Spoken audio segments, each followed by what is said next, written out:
A finales del siglo XV, el mundo estaba al borde de una transformación sin precedentes. Europa se encontraba dividida entre reinos poderosos, ansiosos por expandir sus dominios, su riqueza y su fe. Mientras las ciudades florecían gracias al comercio, una silenciosa revolución tecnológica estaba a punto de cambiarlo todo: la navegación. El comercio era el alma del mundo conocido. Las especies del lejano oriente, como la pimienta, el clavo, la canela y la seda, valían su peso en oro. Pero para llegar a ellas, los europeos dependían de rutas peligrosas controladas por intermediarios. Esa misión se había convertido en una hazaña imposible. Durante siglos, las caravanas cruzaban el Medio Oriente llevando especies desde Asia hasta el Mediterráneo. Sin embargo, en 1453, con la caída de Constantinopla, marcó un antes y un después. El Imperio Otomano había conquistado la antigua capital bizantina y con ello cerró las rutas terrestres hacia Oriente, imponiendo impuestos altísimos y control total del comercio. Las ciudades europeas que dependían del intercambio, como Venecia, Génova y Florencia, vieron cómo su oro se desvanecía. Europa necesitaba un nuevo camino, uno que los llevara a las Indias, pero sin pasar por tierra.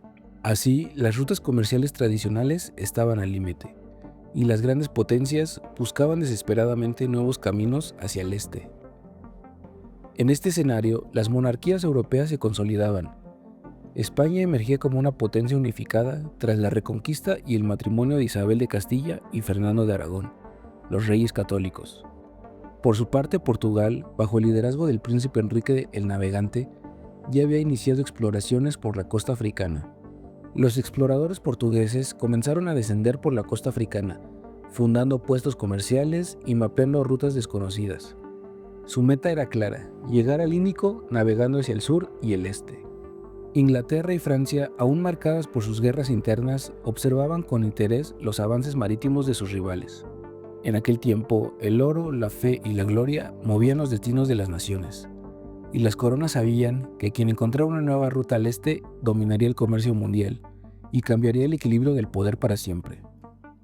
El siglo XV fue también una era de innovación. Nuevos instrumentos como el astrolabio, la brújula magnética y los mapas portulanos permitieron navegar con mayor precisión, y los barcos carabelas, con sus velas triangulares y cascos ligeros, podrían desafiar los vientos del Atlántico. La humanidad estaba lista para ir más allá del horizonte, y entre todos los soñadores hubo uno que se atrevió a creer que el mundo era más pequeño de lo que parecía: Cristóbal Colón. Lo que estaba a punto de iniciar no era solo un viaje, sino el encuentro más trascendental entre dos mundos. Cristóbal Colón nació en Génova, una ciudad portuaria del norte de Italia. Colón creció rodeado de aroma a sal y la historia de los marineros que regresaban del Mediterráneo. Desde joven soñaba con los confines del océano, con lo que había más allá del horizonte. Durante su juventud, Colón navegó por el Mediterráneo y más tarde por el Atlántico, participando en expediciones comerciales hacia África y las islas de la Madeira. Aquel contacto con los navegantes portugueses lo fascinó. En Portugal, conoció de primera mano los avances náuticos del país, los mapas de sus exploradores y los secretos de la navegación oceánica. Sin embargo, también comprendió algo más: los portugueses estaban empeñados en llegar a Asia bordeando África. Su ruta era larga y peligrosa. Colón, en cambio, tenía una idea distinta y radical. Colón creía que la Tierra era más pequeña de lo que decían los sabios, y que navegando hacia el oeste podría llegar a Asia mucho más rápido. En su mente, el Atlántico no era un abismo infinito, sino un puente entre Europa y las legendarias tierras de Zipango y Cathay, Japón y China, según Marco Polo. Colón desarrolló su plan: ir a Asia navegando hacia el oeste. Sin embargo, su plan se basaba en un error garrafal. Asumió que la distancia entre las Islas Canarias y Japón era de solo unas 2.400 millas, cuando en realidad son cerca de 10.600 millas. Con sus cálculos defectuosos en mano, Colón acudió primero a la corona portuguesa, pero los expertos marineros de élite rechazaron categóricamente su plan, basándose en los cálculos de Eratóstenes. Los geógrafos portugueses sabían que el viaje era mucho más largo de lo que las provisiones en un barco podían soportar. Tras ser rechazado, Colón se dirigió a Castilla, la futura España, en 1485. Inició una década de peticiones frustradas entre los reyes católicos Isabel y Fernando. La corona española estaba ocupada en la reconquista del Reino de Granada, el último bastión musulmán de la península. Y los asesores reales, conocidos como la Junta de Salamanca, llegaron a la misma conclusión que los portugueses. Los cálculos de Colón eran imposibles. Durante años, Colón esperó. Su propuesta fue evaluada, rechazada y vuelta a presentar ante consejos de expertos. Los teólogos y cosmógrafos lo consideraban un visionario o un loco. Sin fortuna ni patria, Colón deambuló entre Sevilla, Córdoba y Salamanca, sobreviviendo gracias al apoyo de amigos y religiosos que creían en su causa. A pesar de la humillación y la pobreza, nunca abandonó su sueño. Decía que una voz interior lo guiaba, una convicción que Dios mismo lo había elegido para su misión.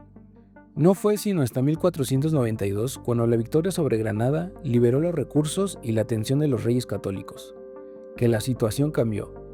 Ya sin guerra y con Portugal avanzando en la ruta africana, el riesgo de no intentar la propuesta de Colón se volvió más grande que el riesgo de fracasar. Finalmente, Colón obtuvo lo que quería. Se firmaron las capitulaciones de Santa Fe el 17 de abril de 1492, que otorgaban a Cristóbal Colón privilegios excepcionales a cambio de su descubrimiento.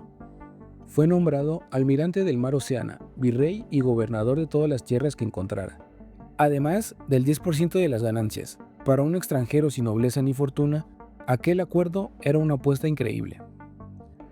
Pero los reyes, especialmente Isabel de Castilla, vieron en su fe y determinación algo más que un sueño, una oportunidad divina. El financiamiento del viaje fue un desafío.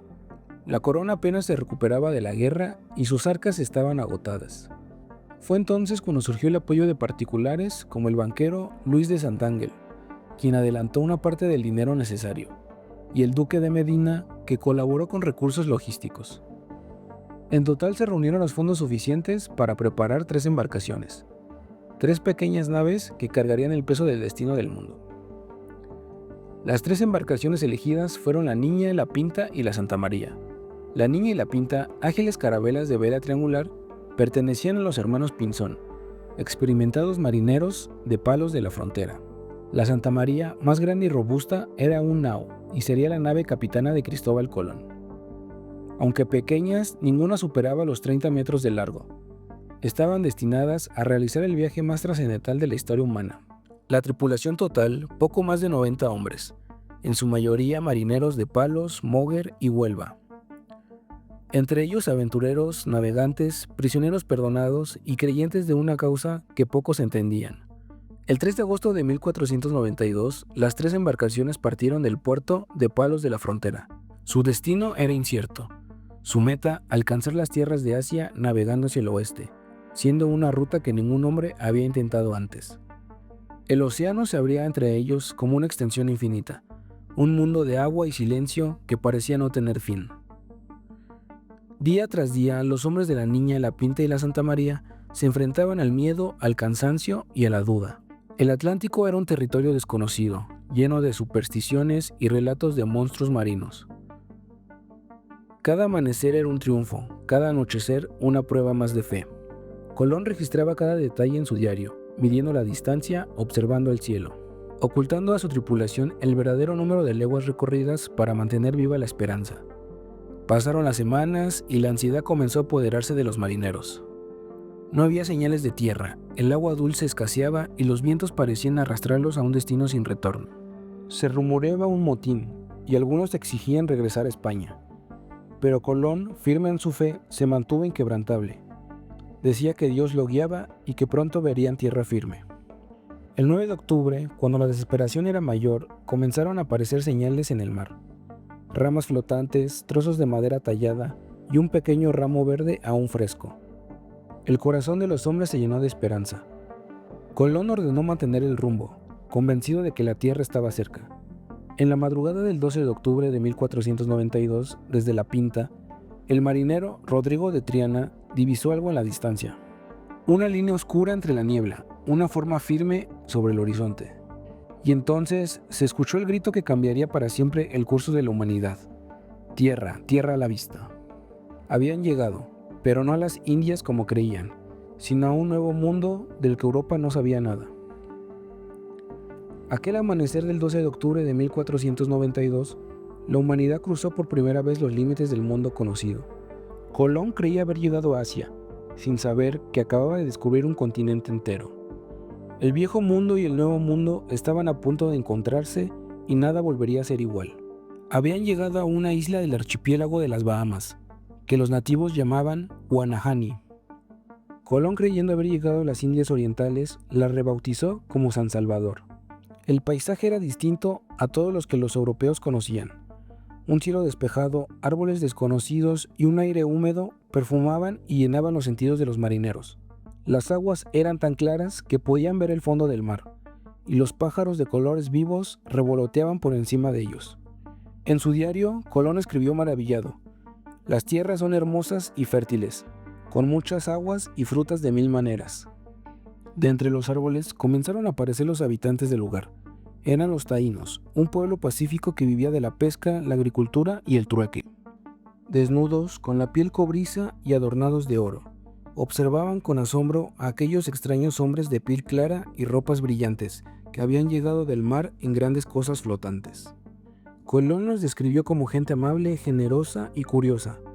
Escribió en su diario: «Nos traían todo lo que tenían sin pedir nada a cambio». Sin saberlo, ese gesto de bienvenida marcaría el inicio de una de las transformaciones más profundas de la historia humana. Siguiendo las leyes y costumbres de su tiempo, Cristóbal Colón realizó el acto formal de toma de posesión. Desplegó el estandarte real de Castilla y Aragón, proclamando aquellas tierras en nombre de los reyes católicos. Los indígenas observaron el ritual sin comprender su significado. Para ellos, la tierra no pertenecía a nadie, era madre de todos, no propiedad de unos pocos. Pero para los europeos, ese acto sellaba el nacimiento de un nuevo mundo y el comienzo de una nueva era de conquista, evangelización y colonización. Tras varios meses de exploración y luego de haber recorrido las islas de Cuba y la Española, Cristóbal Colón decidió regresar a España. Era enero de 1493, habían perdido la Santa María, pero llevaban consigo un tesoro más valioso que el oro, la prueba de que existían nuevas tierras más allá del océano. Con algunos prisioneros indígenas, animales exóticos y objetos desconocidos, Colón emprendió el regreso hacia Europa, enfrentando tormentas que casi lo hunden en medio del Atlántico. El 15 de marzo de 1493, la Niña y la Pinta arribaron a Palos de la Frontera. El navegante genovés fue recibido como un héroe. En la corte de Barcelona, los reyes católicos escucharon con asombro sus relatos sobre los pueblos, los paisajes y las riquezas de aquellas nuevas tierras. El éxito del viaje confirmó a España como una potencia emergente y marcó el comienzo de una era de expansión imperial sin precedentes. El descubrimiento de América alteró el equilibrio político y económico de Europa.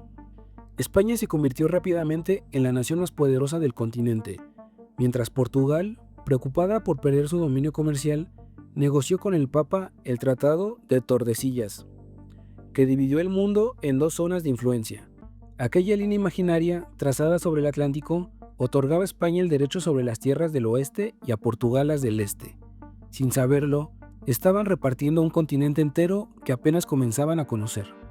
El encuentro entre Europa y América dio origen a uno de los fenómenos más trascendentales de la historia, el intercambio colombino. Por primera vez, animales, plantas, alimentos, ideas y enfermedades cruzaron los océanos, transformando la vida en ambos continentes. De América llegaron a Europa el maíz, la papa, el tomate, el cacao, el tabaco y la vainilla, productos que cambiarían para siempre la dieta y la economía mundial. A cambio, los europeos trajeron a América caballos, vacas, cerdos, trigo, caña de azúcar y armas de fuego. Pero también trajeron algo más devastador, enfermedades desconocidas para los pueblos originarios, como la viruela, el sarampión y la gripe, que diezmaron poblaciones enteras. El mundo se había unido por primera vez, pero ese contacto tendría un precio enorme. Lo que comenzó como un viaje de exploración, pronto se convirtió en una empresa de conquista. En los años que siguieron al primer viaje de Colón, miles de hombres cruzaron el Atlántico en busca de riquezas, poder y gloria. España y Portugal se lanzaron a colonizar el Nuevo Mundo, levantando imperios sobre territorios que jamás habían imaginado. Con la espada en una mano y la cruz en la otra, los conquistadores sometieron vastas civilizaciones como los mexicas, los mayas y los incas. En menos de un siglo, el mundo americano cambió para siempre. Ciudades enteras desaparecieron, templos fueron destruidos y millones de vidas se perdieron. Pero también de ese dolor surgiría algo completamente nuevo. A medida que Europa y América se entrelazaban, comenzó a surgir una nueva realidad, el mestizaje. Sangres, lenguas, costumbres y creencias se mezclaron, dando origen a una nueva identidad, ni europea ni indígena, sino profundamente americana. En los templos se alzaron cruces sobre antiguos dioses, en los cantos indígenas se mezclaron las oraciones cristianas, y en los hogares los sabores, las palabras y los rostros contaron la historia de un continente que aprendía a renacer. De la destrucción nació una cultura única, el mestizaje, símbolo del dolor pero también de la unión y la resistencia. El descubrimiento de América cambió el rumbo de la humanidad. Por un lado, trajo progreso científico, intercambio cultural y expansión del conocimiento. Se conectaron los continentes, nacieron nuevas rutas comerciales y el mundo comenzó a comprenderse como un todo independiente. Pero también trajo consecuencias devastadoras: la explotación, la esclavitud, la evangelización forzada y la pérdida de innumerables culturas y lenguas originarias. Fue el inicio de una nueva era global, pero también el comienzo de una herida histórica que aún sigue abierta. A más de 500 años de aquel viaje, seguimos viviendo en el mundo que nació aquel 12 de octubre de 1492. Un mundo interconectado, diverso y complejo, fruto de la curiosidad, pero también del conflicto. El descubrimiento de América fue a la vez un acto de genialidad humana que nos enseñó que los corazones humanos también se enfrentan a su lado más oscuro, el deseo de dominar, conquistar y poseer, y que el conocimiento sin empatía puede convertirse en conquista. Hoy la historia nos invita a mirar atrás no solo con orgullo, sino también con comprensión y respeto por quienes perdieron su voz. Porque la verdadera lección de aquel viaje no fue solo descubrir nuevas tierras, sino aprender a entendernos como un solo mundo. La historia no siempre nos muestra héroes perfectos, pero sí nos enseña los momentos en que el mundo cambió para siempre. Y esta fue una de esas historias. Si te apasiona conocer los días que definieron el rumbo de la humanidad, suscríbete a este canal y acompáñanos en otro viaje a través del tiempo, porque aún quedan muchos días que cambiaron todo.